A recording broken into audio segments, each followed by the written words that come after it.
अस्सलामु अलैकुम वरहमतुल्लाहि वबरकातुहू। दोस्तों, मैं अब्दुल कदीर अशरफ़ी आपके अपने चैनल अब बात होगी सिर्फ हक और सच की में आपका स्वागत करता हूं, आपका वेलकम करता हूं। दोस्तों, आज का जो हमारा टॉपिक है वो बड़ा इंटरेस्टिंग होने वाला है, मगर हमारे इस टॉपिक से किसी की धार्मिक भावनाओं या किसी की व्यक्तिगत भावनाओं को ठेस पहुंचाने का मकसद बिल्कुल भी नहीं है। आप हमारी वीडियो को आखिरी तक देखें और सकारात्मक दृष्टिकोण से देखें तो आपको हमारी बातों में 100% सच्चाई ही नजर आएगी। चलिए दोस्तों, हम अपने टॉपिक की तरफ चलते हैं। दोस्तों, आज का हमारा टॉपिक है कुंभ और कोरोना। आप समझ गए होंगे कि मैं क्या कहना चाहता हूं, और बहुत से लोगों को हमारे इस टॉपिक से ही आपत्ति हो गई होगी। और हमारा टॉपिक ये भी हो सकता है कि कुंभ और मरकज़।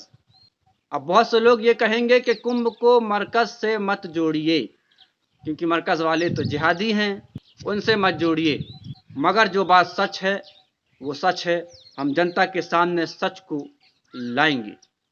तो दोस्तों, आप और हम सभी इस बात को जानते हैं कि अभी फ़िलहाल मौजूदा हालात में भारत कोरोना की महामारी से बहुत बुरी तरह उलझा हुआ है। अस्पतालों में मरीज के लिए ना बेड उपलब्ध हैं, ना ऑक्सीजन गैस उपलब्ध है। कब्रिस्तानों में मुर्दा दफनाने के लिए जगह नहीं है, और शमशानों में मुर्दों को जलाने के लिए जगह नहीं है। आए दिन कोरोना के मरीज बढ़ते जा रहे हैं, लोग मरते जा रहे हैं। उसके बावजूद एक बहुत बड़े कुंभ मेले का आयोजन किया गया। क्या भारत सरकार ने इस पर रोक नहीं लगाई? और अगर भारत सरकार ने इस पर रोक लगाई होती, क्या भारत की जनता रुकती ना? यकीनन रुकती मेरे दोस्तों, मगर रोक लगाई ही नहीं गई। जब रोक ना लगाई गई हो तो जनता कैसे रुकेगी? क्योंकि बात आस्था की है। जब बात आस्था की आती है तो लोग अपना सब कुछ त्याग देते हैं आस्था के पीछे, चाहे वो कोई भी धर्म हो, चाहे हिंदू हो, चाहे मुस्लिम हो। आस्था एक ऐसी चीज है कि इंसान उस पर आंख बंद करके भरोसा करता है। तो दोस्तों, भारत की इस गंभीर हालत में, कोरोना के इस गंभीर हालत में, भारत देश में जो कुंभ मेले का आयोजन किया गया, ये सही है या गलत है? आज से 1 साल पहले 2 या 5 हजार लोगों की जमात थी, जिसको लोगों ने कोरोना बम के नाम से जाना और पहचाना। और तकरीबन भारत की 271 मीडिया चैनल वालों ने उसका जमकर विरोध किया, उसके खिलाफ बातें की, और तकरीबन उसके खिलाफ 11,000 प्रोग्राम किए गए मीडिया में। अब सवाल यह उठता है कि जिस तरीके से 1 साल पहले जमातियों की 5,000 या 6,000 की भीड़ ने कोरोना को बढ़ाया, और इस गोदी मीडिया ने उसको बहुत ज्यादा उछाला, उनको बदनाम किया, उनको टारगेट किया। अब यही मीडिया कहां गई जब 31 लाख लोग कुंभ के मेले में स्नान कर रहे हैं? क्या इनसे देश में कोरोना नहीं फैलेगा? क्या इनसे देश की हालत और गंभीर नहीं होगी? क्या भारत देश और मौत की तरफ बढ़ता चला नहीं जाएगा? यकीनन मेरे दोस्तों, क्योंकि ये बीमारी ऐसी बीमारी है जो सोशल डिस्टेंसिंग मांगती है, और आप कुंभ की 31 लाख लोगों की भीड़ में सोशल डिस्टेंसिंग किसी भी हाल में नहीं करवा सकते। तो अब क्या किया जाए? उत्तराखंड के चीफ मिनिस्टर तीरथ रावत से इसके बारे में पूछा गया तो उन्होंने क्या कहा, ये सुने। तीरथ रावत ने कहा, कुंभ की तुलना मरकज से मत कीजिए क्योंकि वो बंद था और ये स्नान खुले में हो रहा है। अच्छा, तो मतलब इसका कहने का मतलब ये है कि जो लोग बंद रहते हैं उनको कोरोना होता है, उनकी वजह से कोरोना होता है, और जो खुले में रहते हैं उनकी वजह से कोरोना नहीं होता। तो फिर इस हिसाब से तो लॉकडाउन ही नहीं लगाया जाना चाहिए, क्योंकि लॉकडाउन में लोग बंद हैं और लॉकडाउन नहीं रहेगा तो लोग खुले में रहेंगे तो कोरोना नहीं बढ़ेगा। वाह, कितनी अच्छी सोच है। ऐसे दो चार और नेता, दो चार मंत्री और भारत में हो जाए तो कोरोना खत्म हो जाएगा। यहीं पर बस नहीं किया उन्होंने, अब आगे ये कहते हैं कि पानी में गंगा का आशीर्वाद है, कोरोना नहीं फैलेगा। पानी में गंगा का आशीर्वाद है, कोरोना नहीं फैलेगा। कितनी अच्छी सोच है। अरे भाई, जब पानी में गंगा का आशीर्वाद है तो सारे भारतवासियों को गंगा का पानी पिला दिया जाए, कोरोना से मुक्त हो जाएंगे। और सिर्फ भारत ही क्या, दुनिया का हर देश कोरोना से लड़ रहा है। हर देश का इंसान, हर देश का नागरिक आए, कोरोना का पानी पिए, वैक्सीन बगैर लगाए, इलाज हो जाएगा, कोरोना से मुक्ति मिल जाएगी। यहीं पर बस नहीं कहा किया उन्होंने, आगे सुने। उन्होंने कहा कि तीर्थ यात्रियों को नेगेटिव रिपोर्ट की जरूरत नहीं है, अखाड़ों को तकलीफ ना दें, अधिकारी हेलीकॉप्टर से फूल बरसाएं, बहारो फूल बरसाओ मेरा महबूब आया है। कोरोना काल में अगर जमाती इकट्ठे हो जाएं तो उनको कोरोना बम कहा जाए, और अगर कुंभ के मेले में 31 लाख लोग स्नान करने जाएं, गाइडलाइंस पर अमल ना करें तो उन पर हेलीकॉप्टर से ऑफिसर फूल बरसाएं।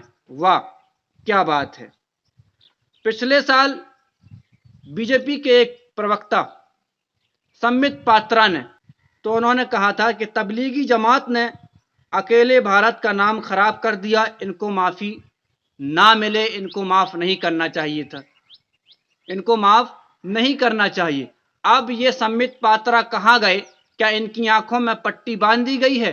क्या इनको नहीं पता कि कुंभ के मेले में 31 लाख लोग गए हैं वहां नहाने के लिए? क्या ये देश को बदनाम नहीं कर रहे हैं? क्या इनकी वजह से देश बदनाम नहीं हो रहा है? क्या इनकी वजह से कोरोना नहीं फैल रहा है? कितने अच्छे सोच के लोग हैं भारत पे। पिछले साल ट्विटर पे एक टैग चला था कोरोना जिहाद के नाम से, और उस पर तकरीबन 3 लाख लोगों ने ट्वीट किया था और तकरीबन 16.5 करोड़ लोगों ने उसको देखा था। क्या उस पर कोई कार्रवाई की गई? जिस शख्स ने वो टैग किया था ट्विटर पर, क्या उस पर कोई कार्रवाई की गई? और जिसने उसके पक्ष में उस पर ट्वीट किया था, क्या उन पर कोई कार्यवाही की गई? या फिर वो 271 चैनल जिन्होंने मरकज वालों को बदनाम करने में कोई कसर नहीं छोड़ी, क्या उन पर कोई कार्रवाई की गई? या वो नेता जो मरकजियों को गलत कह रहे थे, क्या उन पर कोई कार्रवाई की गई? नहीं मेरे दोस्तों।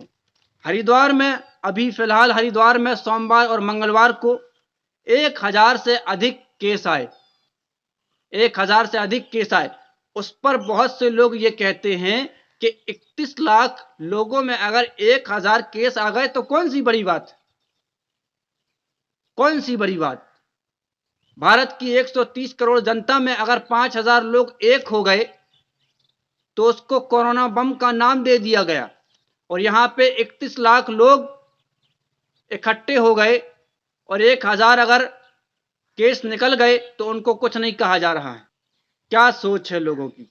पिछले साल तकरीबन 20 मार्च से 20 अप्रैल तक बिल्कुल लगातार रेगुलर एक महीने तक 271 मीडिया वालों ने, चैनल वालों ने मरकजियों को कंडम किया, उनके विरोध पर बातें की, उनको गलत कहा, उनको कोरोना बम का नाम दिया। मगर अब कोई कुछ नहीं कह रहा है क्योंकि बात यहां पे आस्था किया गई है। पिछले साल जब ये केस कोर्ट में गया तो महाराष्ट्र, हाईकोर्ट ने फैसला दिया था कि मरकज़ के लोगों के खिलाफ मीडिया में बड़ा प्रोपेगेंडा किया गया। ये प्रताड़ित करने का खेल था। एक सरकार ने महामारी के समय बलि का बकरा बनाने की कोशिश की। उसके बाद मद्रास हाईकोर्ट ने कहा था गिरफ्तारी अविवेकी, अन्यायपूर्ण और पक्षपातपूर्ण। उसके बाद कर्नाटक हाईकोर्ट ने कहा कोई सार्वजनिक शांति भंग नहीं हुई, बेवजह इनको निशाना बनाया गया। उसके बाद फिर से महाराष्ट्र हाईकोर्ट ने 24 सितंबर को कहा था कि कोई सबूत नहीं मिले, फिर भी मरकजियों को बदनाम किया गया, फिर भी मरकज के नाम पर इस्लाम को टारगेट किया गया। मेरे दोस्तों, ये जो दृष्टिकोण है, ये जो नज़रिया है, अगर ये ख़त्म नहीं हुआ तो ना भारत से ये महामारी जाएगी और ना ही भारत में एकता और अखंडता बरकरार रहेगी। अगर हमें इस देश से कोरोना भगाना है तो नज़रिया को एक रखना होगा, चाहे वो मरकज़ वाले हों, चाहे वो कुंभ वाले हों, क्योंकि ये बीमारी ऐसी बीमारी है जो संक्रमित है। एक दूसरे से तालमेल, एक दूसरे से संबंध, एक दूसरे से आपसी तालमेल से ये बीमारी फैलती है। तो इस हालत में जो गाइडलाइंस दी गई हैं उसका पालन करना बहुत ज़रूरी है। मगर कुंभ में कोई गाइडलाइंस का पालन नहीं किया जा रहा है, ना वहाँ मास्क लगाया जा रहा है, ना वहाँ पर सोशल डिस्टेंसिंग का पालन किया जा रहा है। 31 लाख लोग वहाँ पे जमा हैं, लेकिन फिर भी उनको ना कोरोना बम कहा जा रहा है, ना कोरोना आइटम बम कहा जा रहा है, ना उनके खिलाफ कोई कार्रवाई की जा रही है। अगर वहाँ पे 31 लाख जमाती होते तो अब तक उन पर कार्रवाई हो जाती। अब तक 271 क्या न जाने कितने मीडिया वाले अपने अपने चैनल में उनके विरोध में बात कर रहे होते। अब तक उनमें से न जाने कितने लोग जेल पर सजा काट रहे होते और उनको बदनाम करने की कोशिश की जाती। तो मेरे दोस्तों, आपको और हमको इस बात को समझने की ज़रूरत है कि इस देश में कैसी राजनीति चल रही है। इस देश में बहुत गंदी राजनीति चल रही है और इस गंदी राजनीति को हमको हटाना होगा। ये जो एक तरफा जो नज़रिया रखा गया है कि अगर मरकज़ वाले हों तो कोरोना बम है, कुंभ वाले हों तो वहाँ आस्था जुड़ी हुई है, अगर ये नज़रिया रहेगा तो ना देश में एकता होगी, ना शांति होगी, ना एकता, ना अमन, ना सुकून, और कोरोना तो कभी भारत से जाएगा ही नहीं। मेरे दोस्तों, हमें इस बात पर फिक्र करने की ज़रूरत है। अगर वीडियो पसंद आई हो तो वीडियो को लाइक करें, कमेंट करें। अस्सलामु अलैकुम वरहमतुल्लाहि वबरकातुहू।